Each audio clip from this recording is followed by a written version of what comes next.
En la vida hay perdedores y hay ganadores. Y esta separación ha existido desde que existe el hombre.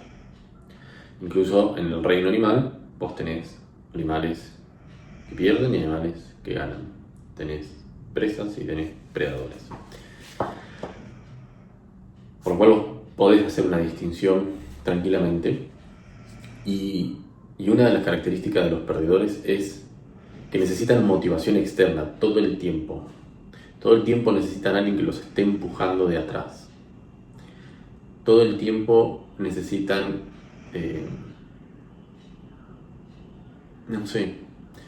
sentir un dolor asqueroso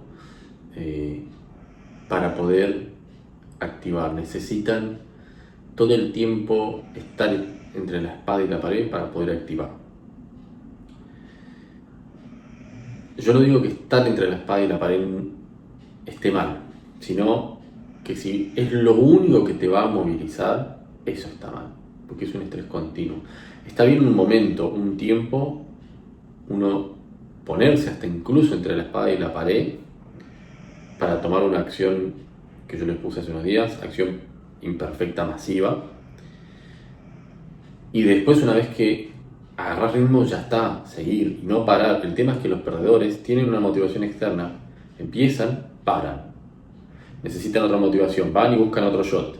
Es como si buscaran un saque de merca, van y buscan otro shot, tienen otro pico de motivación, hacen un poquito, tac, se paran de nuevo. Entonces el perdedor nunca avanza. Y vos podés tener perdedores manejando compañías grandes, siendo gerentes, y podés tener ganadores trabajando en kiosco de barrio. Entonces no necesariamente hace la diferencia entre perdedor y ganador lo económico. Sí, la mayoría de las veces se suele ver por ahí, también en lo material, que yo hoy les decía, que uno tiene que aprender a ver lo que no se ve justamente y no solo lo que se ve, porque lo que vemos es material siempre, es físico. El tema está detrás de eso, porque vos para llegar a algo material, para llegar a algo físico, tuvo que haber una manifestación que no se ve, que es espiritual. Entonces vos tenés esas dos categorías. Y el perdedor siempre requiere motivación. Cuando lo único que necesitas en realidad es el miedo. Hay un montón de personas que despotrican contra el miedo y se olvidan que es una de las emociones básicas que nos ha ayudado a sobrevivir a lo largo de la vida. El problema del miedo es cuando a vos te domina negativamente. Si a vos el miedo te domina negativamente, estás al horno. Te paraliza. El miedo que te domina negativamente te paraliza. Al miedo hay que usarlo como un motor, como si fuera un nitro. Hay que saber ubicarlo en el lugar específico, en el momento específico, y usarlo como un nitro que te impulse para adelante o para arriba. Elegí cualquier metáfora que vos quieras. Ahí el miedo es bien usado, ahí el miedo para mí es bienvenido. Pero el miedo paralizador hay que sacárselo de encima. El miedo, a querer cambiar de trabajo, a renunciar y tener miedo a no encontrar trabajo. Trabajo hay por todos lados. Lo que sucede es que nosotros estamos muy acostumbrados a no querer arrancar de abajo, como si nunca lo hubiéramos hecho, ¿no? Y quizás para algunas personas en el mundo, en realidad quizás no, estoy muy seguro de que para muchas personas en el mundo esa opción es la mejor, dejar el trabajo y arrancar de cero en otro. Obviamente que para eso requiere mucho coraje y requiere un montón de otras cosas que exceden la grabación de este video. La idea de este video es hablar de cómo puedo dejar de ser un perdedor, cómo podés vos dejar de ser un perdedor en la vida. Y contarte parte de mi historia para que veas por qué me esfuerzo tanto y por qué no quiero ceder y no cedo un solo centímetro a mi yo anterior, a mi yo perdedor, porque yo también fui un perdedor de mierda. Fui una vergüenza para mi sobrino, fui una vergüenza para cualquier persona que me miraba y me veía haciendo cosas que no tenía que hacer, yo fui una vergüenza. Entonces, yo nací de una familia pobre, súper pobre. He pasado hambre más de una vez en mi vida. Desde chico he pasado hambre, desde bebé. A veces mi mamá no tenía leche para darme. Entonces, nada, me daba mate cocido. Después de grande, en mi casa había muchísima violencia familiar. Muchísima.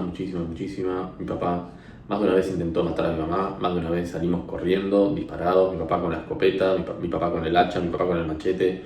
Detrás de mi mamá, todos corriendo. Volvíamos de madrugada, yo volvía arrastrándome más de 50 metros por la tierra para poder llegar al frente de casa donde había un portón y así apoyar la cabeza y correr de costado y ver si mi papá se había dormido, mirar dónde había dejado la escopeta y el hacha. Así viví muchísimos años de mi vida hasta que, y ni hablar de mis hermanos, yo soy el último de 7 hermanos, mis hermanos todos lo vivieron. Mi mamá llegó a una época que no podía dormir a la noche de miedo de que mi papá la mate durmiendo. Mi mamá se fue de la casa varias veces. En 2 veces yo ya estaba. La última vez nos fuimos. Y esa vez pasamos muchísima necesidad, muchísimo hambre. Nosotros hubo como un mes completo que comíamos arroz para las gallinas, que era un arroz con gusano, un arroz vencido, viejo, que querían como ese... ¿Cómo se le dice al bichito? Cuando uno va y agarra el arroz y está vencido la harina, después se crió como un gusano. Ese arroz se le daba a las gallinas, tipo se les tiraba en la tierra, así como basura. Bueno, eso mi mamá iba a comprar para darnos de comer. Era eso, agua y sal. Iba a las panaderías y pedía que les vendieran el pan duro que iban a tirar. Le pedía que se lo vendieran porque sabía que se lo iban a dar a menos precio. Y nosotros para poder comer eso, yo no sé si alguien alguna vez comió un pan duro, pero ojalá que sí, así entienden la experiencia. Para poder comer eso obviamente no lo podías masticar. Teníamos que armar la taza de mate cocido y tirarlo adentro y dejar un rato ahí para que se mojara y se pudiera comer. Y yo ya conté esta historia en otro video, pero lo voy a contar acá. Un día estábamos comiendo, yo no había visto nunca los gusanos, hasta que esa primera vez pasó y ya no lo pude dejar de ver en otras veces. Estábamos comiendo, ¿no? Imagínense que mi mamá está acá a mi izquierda, mi hermano hacia el frente, ¿no? Éramos solo los 3, estábamos comiendo. Obviamente un estrés tremendo porque era arroz vencido con gusano para gallinas, agua y sal. No había un solo pedazo de carne, no había verdura, no había nada. Estábamos comiendo, ¿no? Tristes, por supuesto. Y yo levanto la cuchara y cuando voy a meter veo el gusano. Muerto, obviamente recocinado. Veo el gusano y automáticamente miro a mi mamá y digo, ¡mamá, un gusano! Estamos hablando de que yo tenía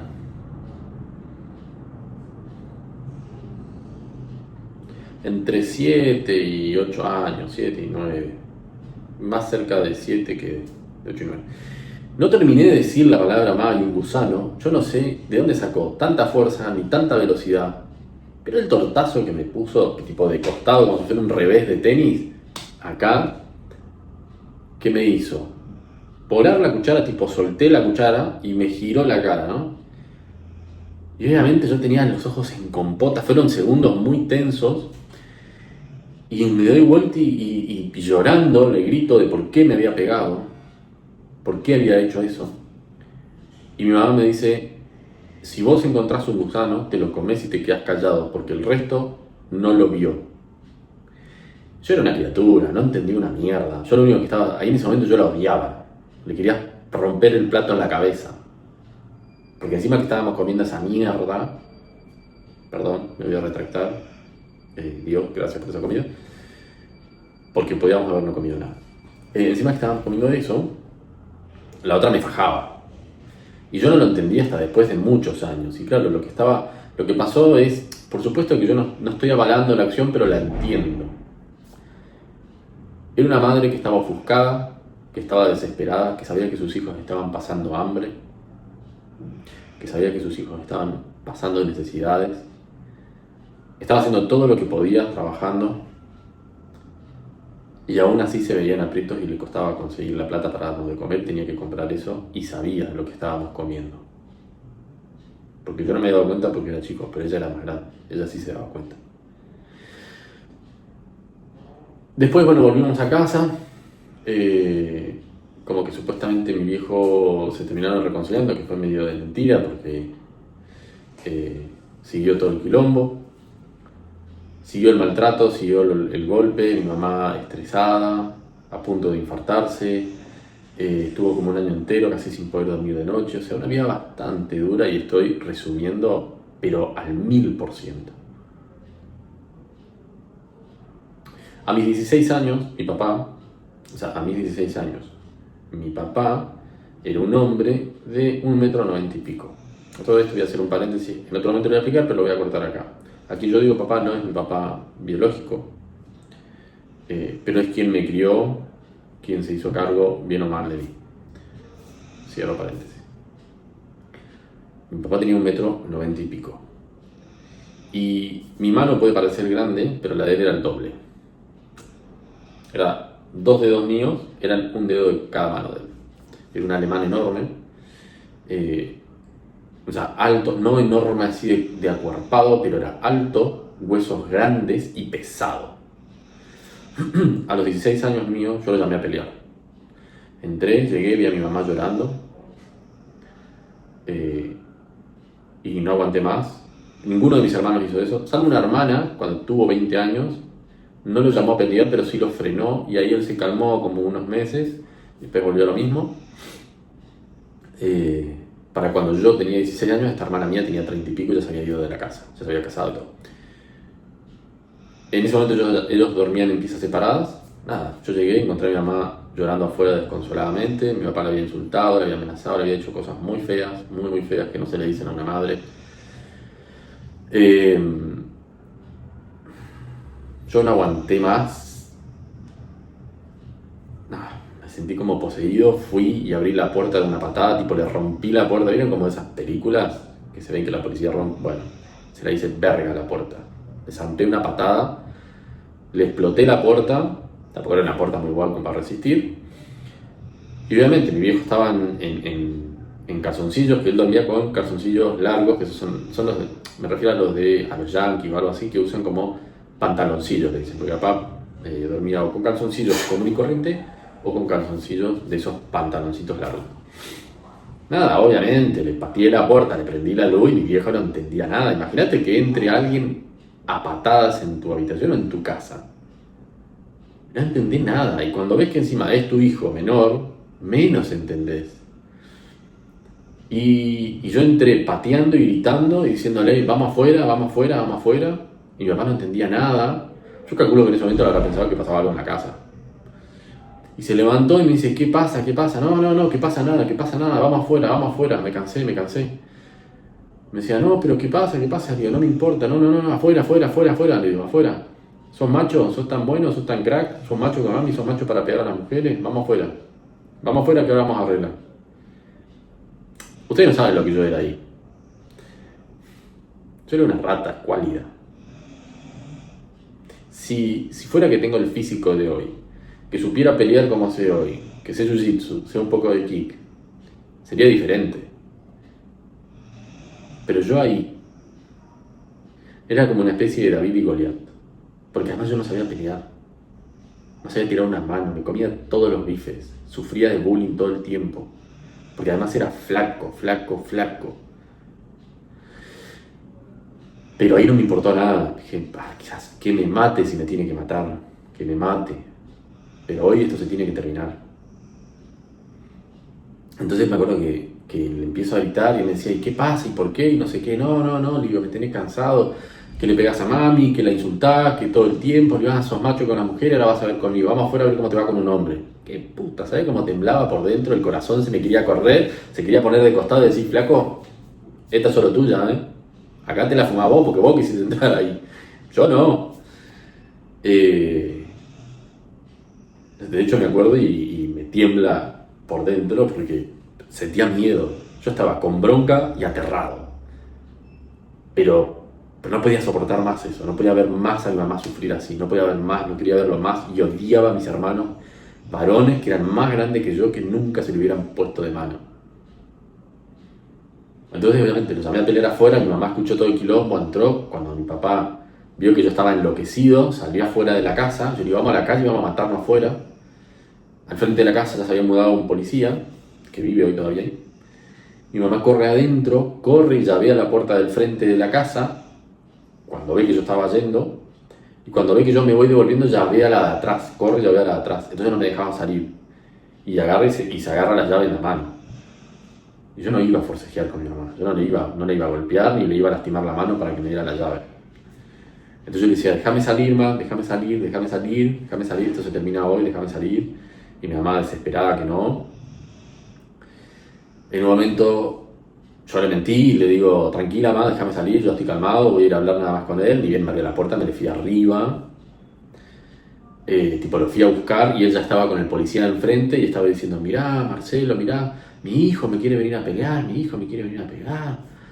¿a vos te parece, este maleducado, que no sé qué? Y yo estaba como un chihuahua, a los gritos diciéndole, vos, puto de mierda, cagón, forro, te hacés del macho con mami, te hacés del macho con las mujeres, ahora ponete conmigo. Realmente el policía de repente me hablaba, entendía la situación, me decía, René, tranquilo, porque ellos me conocen como René, me dicen René. Dice, René, tranquilo, René. Y yo, no, se terminó, vamos a la calle, me fui al medio del asfalto, mi viejo no quería ir. Que ni siquiera creo que mi papá tenía miedo de mí. Mi papá tenía lástima, capaz. Yo creo que él tenía lástima. Creo, nunca le pregunté. Pero yo en su lugar, con su tamaño, viéndome a mí, yo hubiera tenido lástima. Más que miedo. Porque, otra vez, yo no sabía pelear. Mi viejo era un tipo grande que se había cagado a piña toda su infancia. Con gente mucho más grande, gente pesada de la chacra, como para que tengan de referencia del monte, que vivía en el monte. Era gente muy acostumbrada a cagarse a piña, a agarrar machete, a correrse con armas, o sea, contra un pibe como yo, semidesnutrido. Pero bueno, nada, en fin, la cuestión es que no terminamos peleando, no nos terminamos yendo a las manos, sino lo reputié. Y me acuerdo que él va a entrar al terreno, ¿no? Va a pasar por un portón así de chiquito, tipo ancho como yo, así de hombro a hombro, un poco más. Y yo me le planté ahí en el medio como para que tenga que cruzar tipo de perfil y mirarme a la cara. Y los dos nos miramos, ella me miró como desafiante y yo no le corrí la mirada. Le dije, donde me pone una mano nos agarramos y nos revolcamos. No sé dónde voy a golpear, pero algo voy a hacer. La cuestión es que de ahí nunca más le levantó la mano a mi mamá.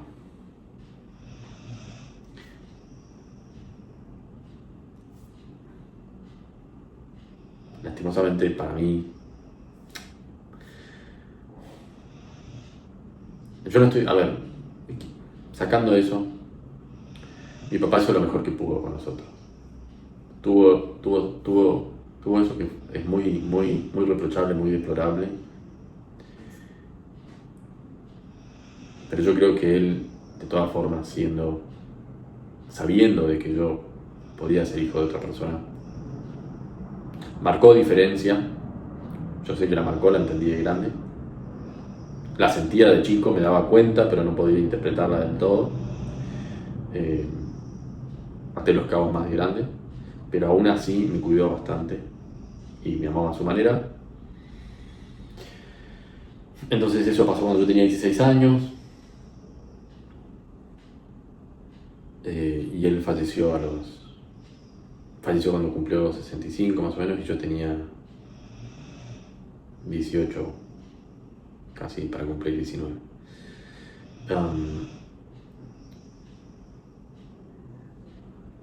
Y nada, y hago esa aclaración porque obviamente si no pareciera que fue todo malo y no quiero manchar su conciencia más de la que él lo hizo, porque sé que hay padres que han sido mucho peores con sus hijos y él era una persona que aún así me dio muchos valores positivos y también con la mierda que hizo me enseñó lo que yo no quiero hacer el día de mañana cuando tenga mi familia, mi esposa, mis hijos. Entonces, yo vengo de ese lugar, vengo de ahí de pasar hambre. Después me vine a Buenos Aires cuando tenía 20 años. Viví un año en una residencia estudiantil. Pasé hambre. 2 semanas tenía comida, 2 semanas comía arroz blanco, agua, a veces un queso, y a veces cuando mis compañeros de residencia sentían pena, lástima, me invitaban a comer una vez al día. A veces se turnaban porque también eran chicos que sus padres le ayudaban. Yo en ese momento estaba dependiendo estrictamente de mi mamá y de lo que ella pudiera ayudarme. Entonces yo durante un año pasé hambre, porque también esa plata yo la usaba, parte de esa semana yo la usaba para otra cosa, después se los contaré. Y tenía que ver con un propósito que tenía ahí. Entonces yo aguantaba hambre esas 2 semanas. Por lo cual, yo pasé un montón de cosas. De pequeño también fui, no solo que sufrí el abuso físico, mental, el bullying en el colegio, en el barrio, en casa, sino que fui también víctima de abuso sexual. Entonces, cuando yo tenía más o menos 8 años. Por lo cual y conozco mucha gente. Mi mamá es una de ellas. Mi mamá fue abusada, fue violada 3 o 4 veces en su vida por diferentes personas, si no es más. Y conozco otras personas que también fueron abusadas. Por lo cual, cuando yo veo que el resto se quiere quejar de lo que le tocó en la vida, de lo que le pasó en la vida, yo miro la mía y digo, no me estás diciendo nada que yo no haya vivido, incluso más. Entonces, también, sufrí el bullying de ser delgado, de ser súper delgado, de ser súper flaquito, súper flaquito. Me decían Skeletor, Topollillo, Box Bunny, Patulucito, porque aparte, obviamente en un momento pegué un estirón y tenía la pata de 45 centímetros, perdón, calzaba 45 con 11 años. Era flaco, patón, orejón, me decían dientudo, o sea, pasé bullying de todos lados. Yo no podía entrar a barrios humildes porque la gente morena, que encima ni siquiera eran negros, porque yo me decía, eran negro carbón y habían venido tenían parientes que venían de la esclavitud y demás, eran muchachos tostados por el sol.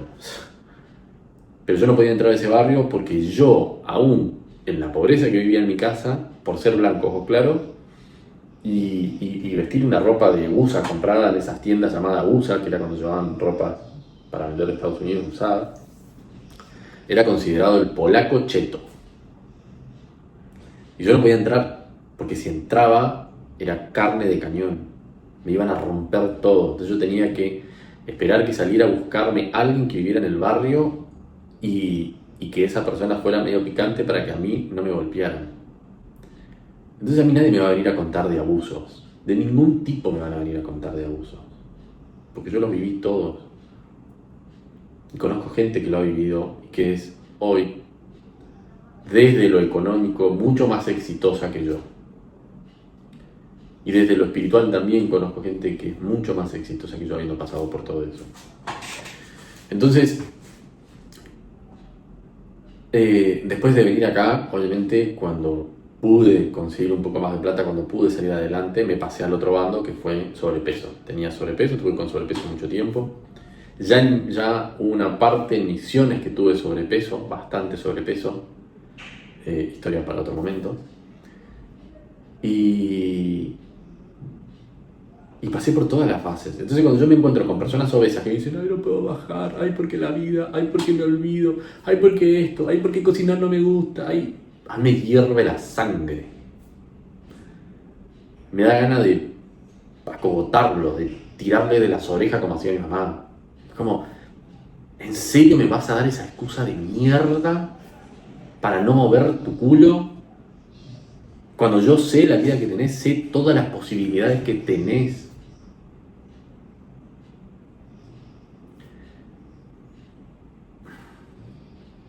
Entonces, cuando a mí me traen excusas, yo ya dejo de escucharlos. Y no solo dejo de escucharlos, hoy en día, estoy empezando a rechazar a esa gente.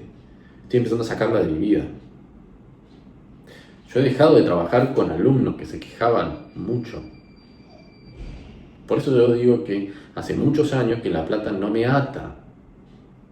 Menos hoy. Tiene cierta injerencia en mi vida, tiene cierta injerencia. Ha tenido más.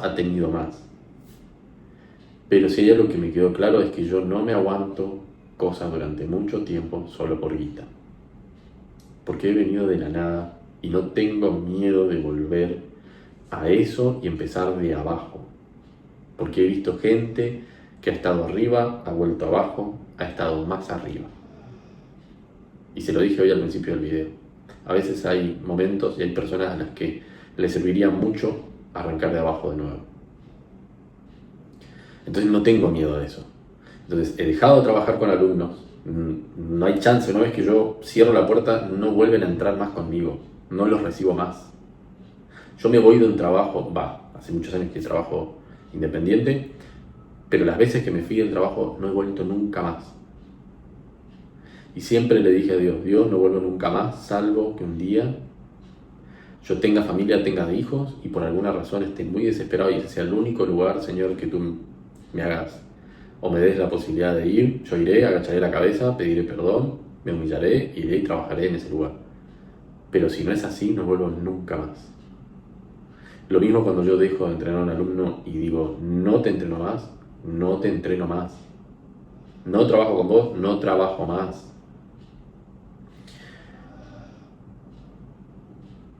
Desde lo económico también, desde lo económico lo pasé mal, ya se los conté. Y hoy en día, gracias a Dios, estoy, pero años luz mejor de cómo inicié. Años luz. Y sé que se vienen cosas más grandes. No solo porque creo que Dios es bondadoso, sino porque sabe que todos los días me pongo a laburar, me pongo a desarrollarme personalmente, trato de ayudar a las personas de manera genuina. Mi vocación es ayudar, ya sea a través de la página, a través del entrenamiento, a través de estos videos, de mostrarle de que si yo vine de una mierda, si pasé por abusos sexuales, si pasé por abusos de físicos y psicológicos, y yo estoy acá y empecé a mostrar más mi vida, es porque entendí que a través del ejemplo, lo he sabido en realidad hace muchos años, pero tenía miedo de mostrarme, de exponer mi vida y de ser criticado. Hoy ya no tengo más ese miedo, hoy no me importa. Hoy yo sé que puedo ayudar a muchos así, inspirar a muchos y hacer lo que tanto he querido desde hace muchos años, que es ayudar a las personas a través de esto o a través de lo que sé de medicina, etc. Entonces por eso es que yo también expongo mi vida hoy y hago este video para el que llegue hasta acá, sepa por todo lo que pasé y entienda también por qué yo no acepto las excusas de las personas. Y además, hoy estuve subiendo cosas de mi mamá, 74 años. Hoy es lunes 18 de agosto del 2025. Mi mamá tiene 74 años y está junto conmigo construyendo una casa nueva en Misiones. Y es ella, porque obviamente yo no estoy allá, es ella la que está encargada de la obra. Va a buscar personales, va a buscar las chapas, va a comprar la arena, va a comprar el material eléctrico, va a comprar el ladrillo, elige el ladrillo, ayuda a descargar.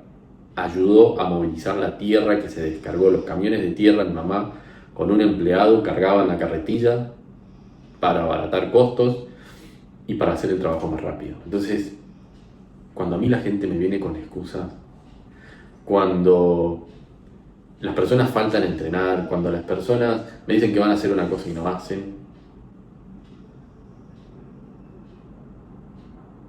a mí me da vergüenza ajena. Cuando yo lo he hecho también, obviamente me avergonzaba. Por eso dije hoy al principio del video en una parte, que yo también he sido un pedazo de mierda, inservible, que no aportaba una bosta. Tuve un periodo de ese en donde me creía víctima de todo. Y no desde niño, porque de niño yo pasé todo eso con mucha fuerza, sino de grande. De grande me comí el verso, entré en un momento en el sistema y me comí el verso maldito de que era una víctima, de que era víctima de lo que me pasaba y de que la vida era injusta y de que no sé qué, hasta que después recobré.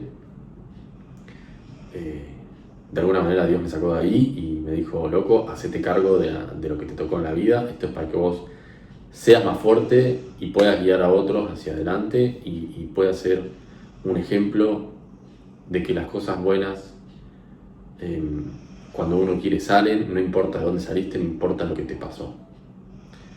Así que nada, ese es un resumen al 1000% de algo de mi vida y para mostrarles de por qué y cómo podemos diferenciar a los perdedores de los ganadores. Los perdedores necesitan motivación, yo no necesito motivación externa, ¿no? Mi motivación es el miedo a volver a ser un pedazo de mierda, a volver a ser un gordo obeso, el miedo a ser un escuálido, el miedo a ser pobre de guita económicamente de nuevo, al miedo de ser pobre mental, al miedo de la queja, al miedo de volver a pasar hambre, el miedo de tener que volver a compartir con 40.000 personas, que si en algún momento Dios quisiera que yo pase por eso de nuevo, lo haré, pero hoy esa es mi motivación.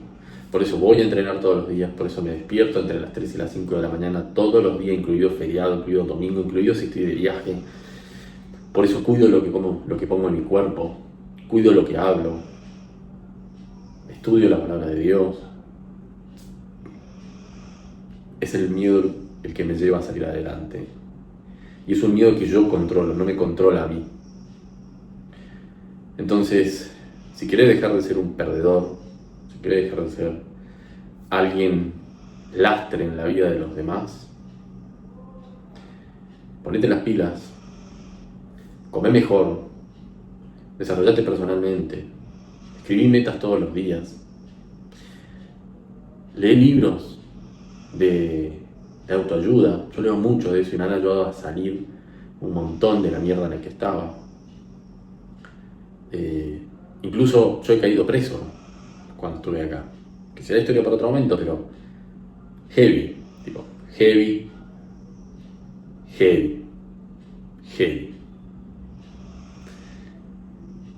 a punto de que si eso no hubiera sido porque fue en defensa propia, yo quizás estaría 10, 15 años guardado. He salido de la droga, he salido del alcohol, he salido del cigarrillo, del tabaco. O sea, ¿qué me van a venir a contar a mí? ¿Qué me van a venir a querer enseñar? ¿Qué excusa me van a querer poner cuando yo pasé por tanto? Entonces, para salir adelante es tan simple como poner el trabajo, dejar la queja, dejar el entorno que te mantiene ahí. Yo dejé mi familia, dejé todo, me vine solo como un perro acá.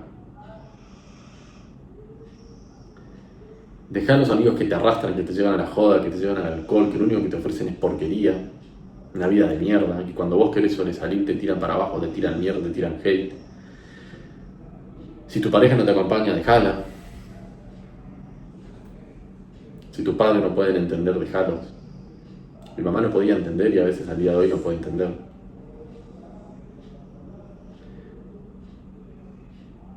El camino del éxito en algún momento se vuelve solitario. Es una fase por la que tenés que pasar.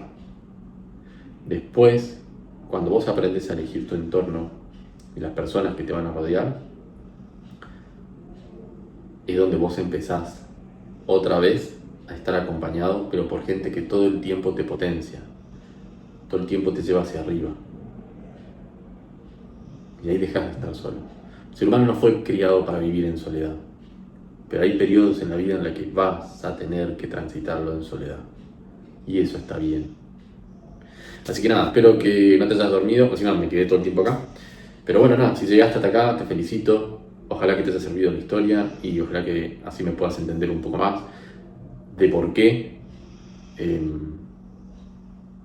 yo hago todo lo que hago y empecé a documentar todo mi día y lo más que puedo. Y por qué tampoco siento lástima por la gente obesa, la gente alcohólica, la gente que se droga, la gente que abusa de otros, ya sea física, psicológica, ni hablar sexualmente. No siento lástima de los perdedores, no siento lástima de los pobres, no siento lástima de ninguno de ellos. Esa es la realidad. Siento,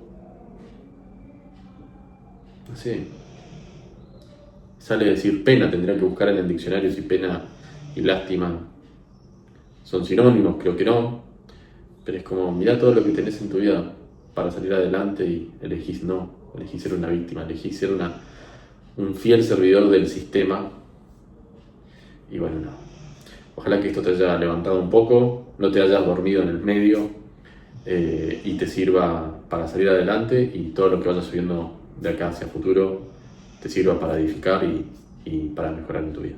Así que nada, excelente lunes de lo que queda y nada, gracias por escucharme.